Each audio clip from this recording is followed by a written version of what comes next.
ഇപ്പം എൻ്റെ comment box പറഞ്ഞാൽ ഏറ്റവും കൂടുതൽ ചോദിക്കുന്നത് ഗബ്രിയെ പറ്റിയിട്ടാണ്. അവൻ എങ്ങനെ ഉണ്ടെന്നൊക്കെ. അവന് കുഴപ്പമില്ല കേട്ടോ, അവൻ ഓക്കെ വരുന്നുണ്ട്. അപ്പം ഞങ്ങൾ എൻ്റെ കൂടെ ഒരുമിച്ചൊരു ട്രാവൽ വ്ളോഗൊക്കെ പ്ലാൻ ചെയ്യുന്നുണ്ട്.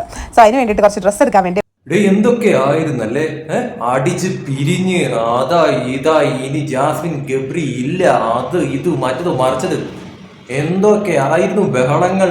ഇപ്പൊ ഇതാ വീണ്ടും അടയും ചക്കരയും ആയിരിക്കുന്നു. അപ്പോ ഇവർ ജനങ്ങളെ പറ്റിച്ചതാണോ, ഇവർ റീച്ചിന് വേണ്ടിയിട്ട് ഉടായ്പത്തരം കാണിച്ചതാണോ എന്നൊക്കെയുള്ള പല ചോദ്യങ്ങളും ഇവർക്കെതിരെ വന്നിട്ടുണ്ടായിരുന്നു സോഷ്യൽ മീഡിയയിൽ എന്നുള്ളത് വ്യക്തമാണ്.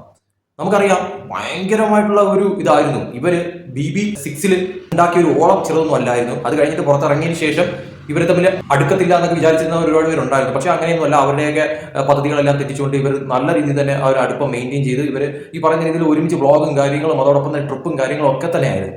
പക്ഷേ കുറേ കഴിഞ്ഞപ്പോഴത്തേക്കും സഡൻ ആയിട്ടൊരു ബ്രേക്ക് ഉണ്ടായി. ആ ബ്രേക്കാണ് ഗബ്രി ജാസ്മിൻ തമ്മിൽ പിരിഞ്ഞു എന്നുള്ള തരത്തിലായി മാറിയത്. സംഭവം ശരിയാണ്. അതായത് ഇവർ തമ്മിൽ നല്ല രീതിക്കുള്ള ഒരു പിണക്കം ഉണ്ടാവുന്ന തരത്തിലോട്ട് കാര്യങ്ങൾ മാറിയിട്ടുണ്ടായിരുന്നു എന്ന് വ്യക്തമാക്കുന്ന തെളിവുകളൊക്കെ തന്നെ നമ്മൾ കണ്ടൊരു കാര്യമായിരുന്നു. കാരണം ഗബ്രി ഈ പറയുന്ന രീതിയിൽ ജാസ്മിനെ ഒഴിവാക്കുന്ന തരത്തിൽ അല്ലെങ്കിൽ ജാസ്മിന്റെ വീഡിയോസും കാര്യങ്ങളും എല്ലാം തന്നെ പുള്ളിക്കാരുടെ ചാനലിൽ നിന്നും ഈ പറയുന്ന രീതിയിൽ ഇൻസ്റ്റാഗ്രാം അക്കൗണ്ടിൽ നിന്നും ഒക്കെ തന്നെ എടുത്ത് കളഞ്ഞ ഒരു കാഴ്ച നമ്മൾ കണ്ടത് തന്നെയാണ്. അത് കഴിഞ്ഞതിന് ശേഷം കുറേ നാൾ ഗബ്രിയുടെ അനക്കമില്ലായിരുന്നു. ജാസ്മിനും പഴയ പോലെ ആക്റ്റീവും കാര്യങ്ങളൊന്നും അല്ലായിരുന്നു, അങ്ങ് മാറി നിൽക്കുന്ന ഒരു അവസ്ഥയായിരുന്നു. പക്ഷേ ഇടക്കാലത്ത് വെച്ച് ഗബ്രിക്ക് ഒരു ആക്സിഡന്റ് ഉണ്ടായി. ആക്സിഡന്റിന് ശേഷം ഗബ്രി ഒരു പോസ്റ്റ് ഇട്ടു. അപ്പോൾ അതിനുശേഷം പിന്നെ ജാസ്മിൻ്റെ ഒരു പോസ്റ്റ് വന്നു. ഈ പറയുന്ന രീതിയിൽ പിന്നെ ജാസ്മിൻ ഒരുമിച്ച്, അതായത് ഗബ്രിയെ കാണാൻ പോകുന്ന ഒരു വീഡിയോ സോഷ്യൽ മീഡിയ അപ്ലോഡ് ചെയ്തതിനു ശേഷം മനസ്സിലായി ഇവർ തമ്മിലുള്ള പിണക്കങ്ങളും കാര്യങ്ങളും ഒക്കെ അവസാനിച്ച് ഇവർ വീണ്ടും ഒന്നിച്ച് പഴയ പടി ആവാൻ പോകുന്നു എന്നതിനെ കുറിച്ച്. ഓക്കെ, അതൊക്കെ കഴിഞ്ഞതിന് ശേഷം ഇപ്പോൾ ഒരു ലേറ്റസ്റ്റ് വീഡിയോ വന്നതാണ് നമ്മളിപ്പോൾ കണ്ടതെന്ന് പറയുന്നത്. അതായത് ഇവർ പഴയ പോലെ തന്നെ വീണ്ടും വ്ളോഗും കാര്യങ്ങളുമായിട്ട് ട്രിപ്പും കാര്യങ്ങളൊക്കെ തന്നെ പ്ലാൻ ചെയ്ത് മുന്നോട്ട് പോവുകയാണ്. എന്തൊക്കെയായിരുന്നു ഇവർ അടിച്ചു പിരിഞ്ഞ് ഇനി ഒരിക്കലും അടുക്കത്തില്ല എന്നൊക്കെ വിചാരിച്ചിരുന്നവർ ഇപ്പോൾ ആരായി?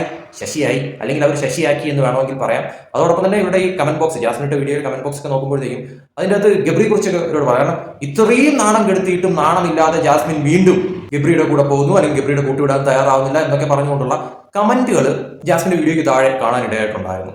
പക്ഷെ ശരിക്കും പറഞ്ഞാൽ ഇതിൽ ഞാനിപ്പോൾ ജാസ്മിനെയും കുറ്റം പറയുന്നില്ല, ഗബ്രിയും കുറ്റം പറയുന്നില്ല. കാരണം എന്ന് പറയുന്നത് ഇവർ ഇങ്ങനൊരു സംഭവം ഉണ്ടായി. ഗബ്രി ഈ പറയുന്ന രീതിയിൽ ജാസ്മിന്റെ വീഡിയോസും കാര്യങ്ങളൊക്കെ തന്നെ സോഷ്യൽ മീഡിയയിൽ നിന്ന് എടുത്ത് കളഞ്ഞു. പക്ഷേ എടുത്ത് കളഞ്ഞു എന്നല്ല, അതൊക്കെ പ്രൈവറ്റ് ആക്കി ഇട്ടിരുന്നു എന്നുള്ളതാണ് സത്യം എന്ന് പറയുന്നത്. കാരണം ഇപ്പൊ നോക്കിക്കഴിഞ്ഞാൽ ഗബ്രിയുടെ പിണക്കങ്ങളും കാര്യങ്ങളും എല്ലാം മാറിയപ്പോഴത്തേക്കും ആ അക്കൗണ്ടിൽ വീണ്ടും പ്രത്യക്ഷപ്പെട്ടിരിക്കുന്നു പഴയ വീഡിയോസും കാര്യങ്ങളും എല്ലാം തന്നെ. ഗബ്രിയുടെ യൂട്യൂബ് ചാനലും ഒക്കെ തന്നെ ജാസ്മിനോത്തുള്ള വീഡിയോസ് വീണ്ടും പ്രത്യക്ഷപ്പെട്ടിരിക്കുകയാണ്. ശരിക്കും പറഞ്ഞാൽ ഇവർ തമ്മിൽ ഇങ്ങനെ ഒരു പ്രശ്നം ഉണ്ടായതിനു സോഷ്യൽ മീഡിയയിലാണ് അത് ചർച്ചയായി മാറിയെന്ന് പറയുന്നത്.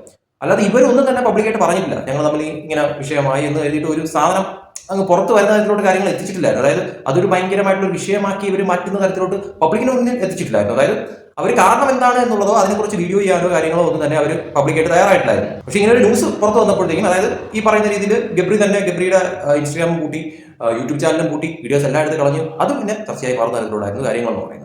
എന്തായാലും ഇപ്പോൾ പ്രശ്നങ്ങൾക്കെല്ലാം ഒരു തീരുമാനമായിരിക്കുകയാണ്. മനുഷ്യനല്ലേ പിള്ളേ, എണങ്ങും പിണങ്ങും സ്വാഭാവികമായിട്ടുള്ള കാര്യം. അതായത് ഈ പറയുന്ന രീതിയിൽ അത്രയ്ക്കും ഫ്രണ്ട്സ് ആയിട്ടുള്ളവർ, അത്രയ്ക്കും ബോണ്ടിങ് ഉള്ളവർ തമ്മിൽ ചിലപ്പോൾ ഇടയ്ക്കൊക്കെ തന്നെ ഇണക്കങ്ങളൊക്കെ ഉണ്ടാവും. അതുപോലെ ആയിരിക്കാം ചിലപ്പോൾ ജാസ്മിന്റെ ഗബ്രിയുടെ വിഷയത്തിൽ ഉണ്ടായ കാര്യം എന്ന് പറയുന്നത്. പിന്നെ വേറൊരു കാര്യം എന്ന് പറയുന്നത് ഇത്രയൊക്കെ കാട്ടിക്കൂട്ടലുകൾ വേണ്ടായിരുന്നു എന്ന് വേണമെങ്കിൽ പറയാം. കാരണം ഗബ്രി എന്തൊക്കെയാണ് കാണിച്ചത്? യൂട്യൂബ് ചാനലിൽ നിന്ന് വീഡിയോസ് എല്ലായിടത്തും റിമൂവ് ചെയ്ത് കളയുന്നു, ഇൻസ്റ്റാഗ്രാമിൽ നിന്ന് റിമൂവ് ചെയ്ത് കളയുന്നു. ഒരു ചർച്ചയ്ക്ക് ഇടയുണ്ടാക്കുന്ന തരത്തിലോട്ട് കാര്യങ്ങൾ ഗബ്രി ഇട്ട് കൊടുക്കുന്ന തരത്തിലോട്ട് സംഭവം ഉള്ളതായിരുന്നു. അതെന്തിനു വേണ്ടിയിട്ടായിരുന്നു? ഇപ്പോൾ ഇങ്ങനെ ഇണങ്ങാനൊക്കെ ആയിരുന്നെങ്കിൽ ആ ഒരു തരത്തിലുള്ള വിഷയങ്ങൾ കൊണ്ടെത്തിക്കേണ്ട ആവശ്യമില്ലായിരുന്നല്ലോ. ഇപ്പോൾ ഇങ്ങനെ ഒരു സിറ്റുവേഷൻ വന്നു, കാര്യങ്ങളൊക്കെ വീണ്ടും പഴയപടി ആയപ്പോഴത്തേക്കും പിണക്കങ്ങളും കാര്യങ്ങളും എല്ലാം അങ്ങ് മാറി അലിഞ്ഞ് ഇല്ലാതാവുന്ന തരത്തിലോട്ട് കാര്യങ്ങൾ എത്തി. ഇതാണ് പറയുന്നത്, നിങ്ങൾ തമ്മിൽ എന്തെങ്കിലുമൊക്കെ പ്രശ്നങ്ങളോ കാര്യങ്ങളൊക്കെ ഉണ്ടായിരുന്നെങ്കിൽ അത് നിങ്ങൾ തമ്മിൽ അങ്ങ് സംസാരിച്ച് തീർക്കണമായിരുന്നു. അത് ഈ സോഷ്യൽ മീഡിയയിൽ ഒരു ചർച്ചയാവുന്ന തരത്തിലോട്ട് അതങ്ങ് സ്പ്രെഡ് ആക്കരുതായിരുന്നു. കാരണം നിങ്ങൾ ഇങ്ങനെ ഇണങ്ങാൻ വേണ്ടിയിട്ടായിരുന്നെങ്കിൽ പിന്നെ അതൊരു ചർച്ചയാവുന്ന തരത്തിലോട്ട് സോഷ്യൽ മീഡിയയിൽ ഇട്ട് കൊടുക്കാൻ പാടില്ലായിരുന്നു. അവിടെയാണ് ശരിക്കും പറഞ്ഞാൽ നിങ്ങളുടെ ഭാഗത്ത് സംഭവിച്ച ഒരു തെറ്റെന്ന് പറയുന്നത്, അല്ലെങ്കിൽ ഗബ്രിയുടെ ഭാഗത്ത് സംഭവിച്ച ഒരു തെറ്റെന്ന് പറയുന്നത്. എനിക്കൊന്നും ജാസ്മിൻ ആ ഒരു തരത്തിലുള്ള കാര്യങ്ങളൊന്നും ചെയ്തിട്ടില്ല. ഈ പറയുന്ന രീതിയിൽ വീഡിയോസോ കാര്യങ്ങളോ ഒന്നും തന്നെ ജാസ്മിന്റെ ഭാഗത്ത് നിന്ന് റിമൂവ് ചെയ്യാനോ കാര്യങ്ങളോ ഒന്നും ഇല്ലായിരുന്നു. പക്ഷേ ഗബ്രിയുടെ ഭാഗത്ത് നിന്നാണ് അങ്ങനെയുള്ള സംഭവ വികാസങ്ങളൊക്കെ തന്നെ ഉണ്ടായിരുന്നു. ഇപ്പോൾ ഇതാ വീണ്ടും അവരാണെങ്കിൽ ശരിയായി മാറിയിരിക്കുന്നു. അടുത്ത ട്രിപ്പ് പ്ലാൻ ചെയ്യാൻ പോകുന്നു. എന്തായാലും കൊള്ളാടെ, നല്ല കാര്യങ്ങൾ നടക്കട്ടെ. ഇനി ഇതുപോലുള്ള പിണക്ക പരിപാടികളായിട്ട് നാട്ടുകാരുടെ മുമ്പ് വരാതിരുന്നാൽ മതി. നിങ്ങൾക്കിടയിൽ എന്തെങ്കിലും പ്രശ്നങ്ങളോ കാര്യങ്ങളോ ഉണ്ടെങ്കിൽ അത് നിങ്ങൾക്കിടയിൽ തന്നെ തീർക്കുക. വെറുതെ നാട്ടുകാർക്കിടയിൽ ഒരു വിഷയമാക്കി ചർച്ചയാക്കി മാറ്റാനായിട്ടുള്ള ഇട കൊടുക്കാതിരിക്കുക.